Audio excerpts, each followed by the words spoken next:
Okay, thanks for your time today, Del. You're welcome.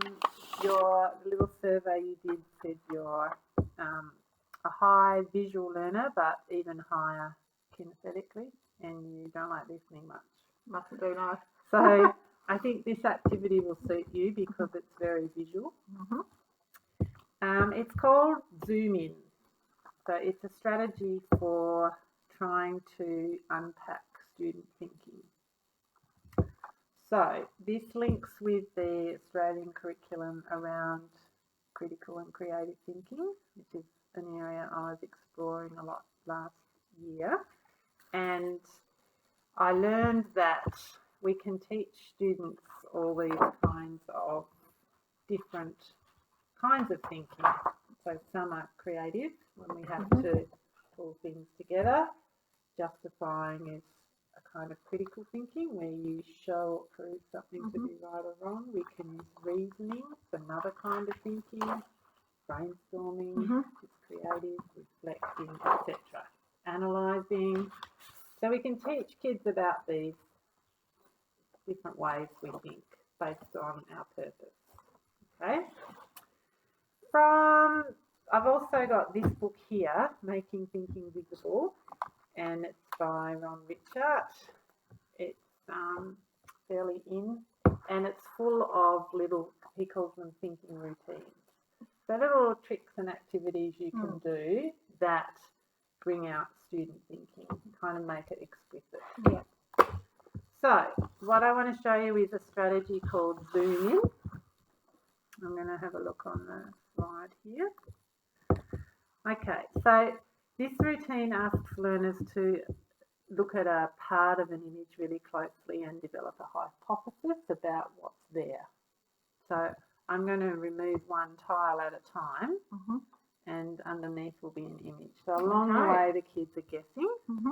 So as new information is presented, the learner is asked to look again closely and then reassess their thinking. So it's kind of exposing the idea that as you get more evidence, your ideas and thinking can change. Great. Yeah. So I won't tell you what I was doing when I prepared this image because it'll give away too much. All right. So if I remove this tile here, what do you think? What can you see? What do you notice?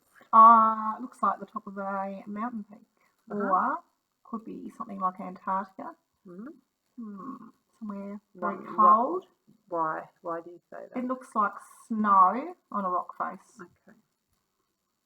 All right. Which tile would you like to remove a tile?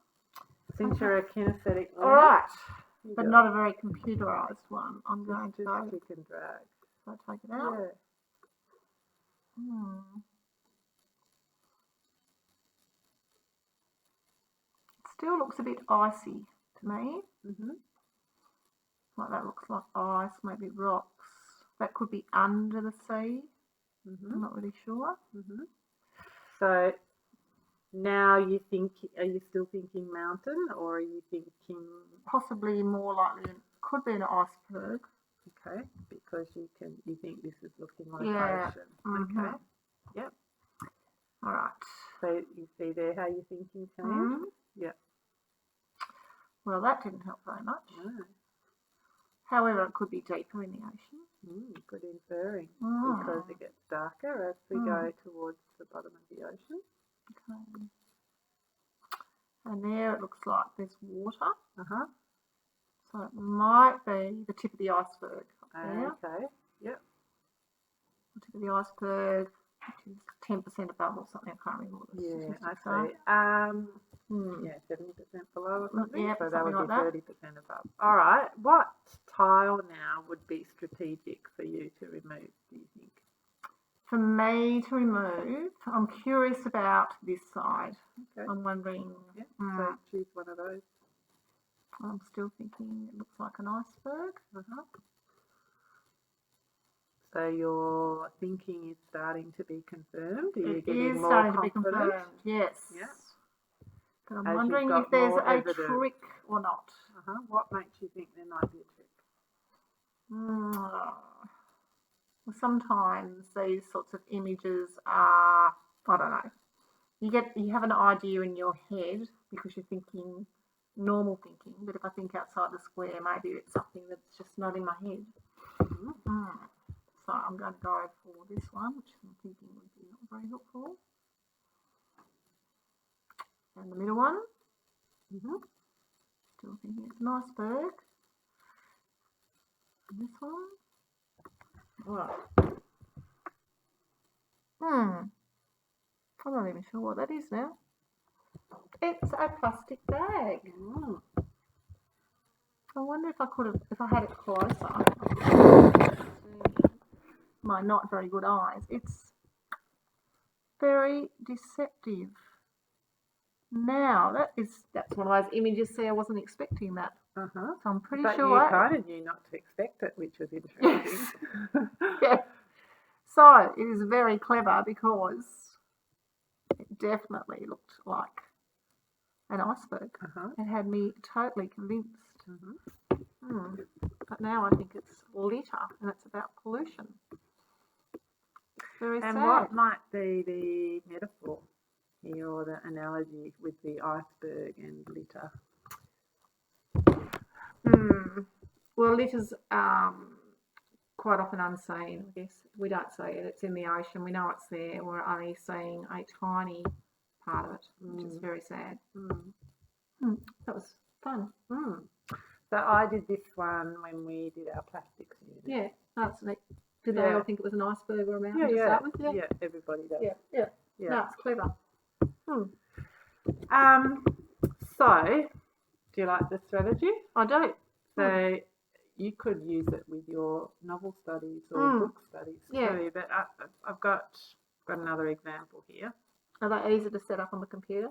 Yeah, you just put a photo here, and I just make a like a square.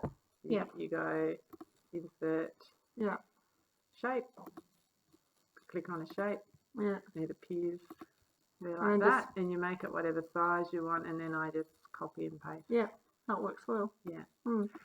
I was chatting with Alex about it, saying with the smaller kids you could actually have bigger pieces of card, and so it's quite manipulative. Yeah. But that they could come up and actually physically take pieces away. Are you happy to do one more? Yes. All right. So this is a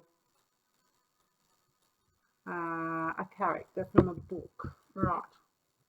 So I'm going to tell you that because you might be putting it in the context of one of your novel studies, or if you're introducing a novel, you could take the front cover or an illustration from it and have a look at it. Okay.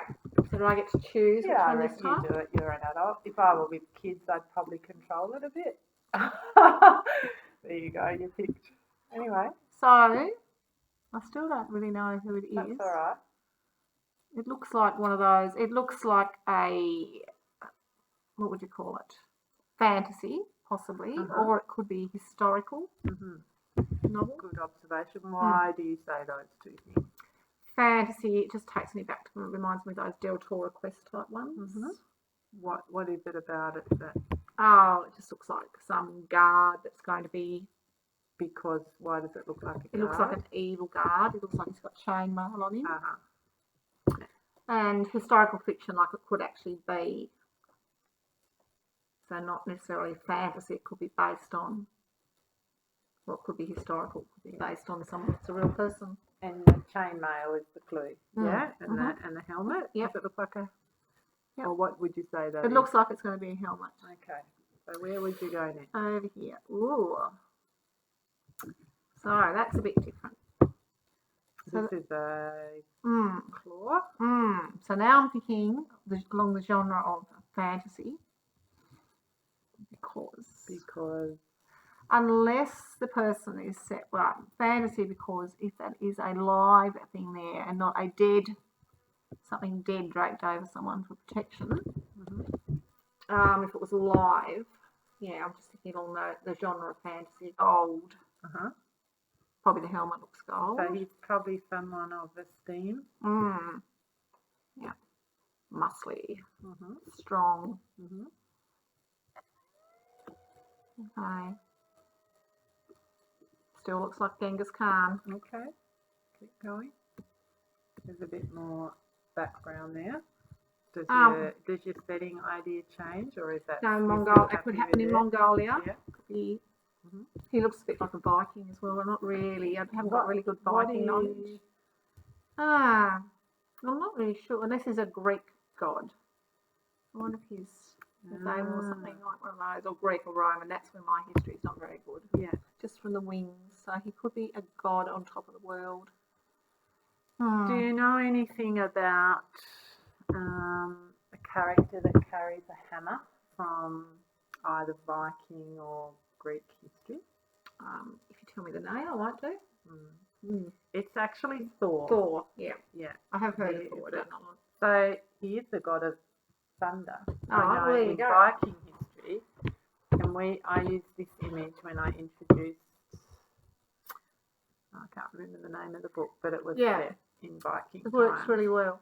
But the kids all knew him because there was a movie, a Marvel movie put out a few years ago with him in it, with fairly Greek or Roman, doesn't it? Yeah. Whereas when we see Viking horns, they tend to come up horns. like those, which I hadn't noticed that No. detail. No, it would work. It's a good strategy for getting them engaged in a book. And I mean, you could go off and research these. Yeah. What are they called? Which, Mm. And I have one here. You could do history. So this is a John Glover. Oh, yeah. I painting. recognise John Glover. Yeah, etc. So you could talk about what's in this picture. Who, does it really look like a gum tree? Look at the, you could talk about art style, but it's an Aboriginal. It's one of the Aboriginal people. The main idea is that you're just drawing out that thinking. Look for how students, so if you want to sort of assess their thinking, you look at how well they pay attention to detail and how well they justify their responses. Are they able to synthesise new information, or do they go, no, it's this, and just hold that to the end? Yeah. Being kind of a little bit obstinate. Do students build on the ideas of others, or do they limit their thinking only to their own ideas? Are they able to reflect on how and why their thinking has changed? It's good because it's non-threatening. Yeah. That's very engaging. And just tips when you set it up. You want to practice which ones you reveal first.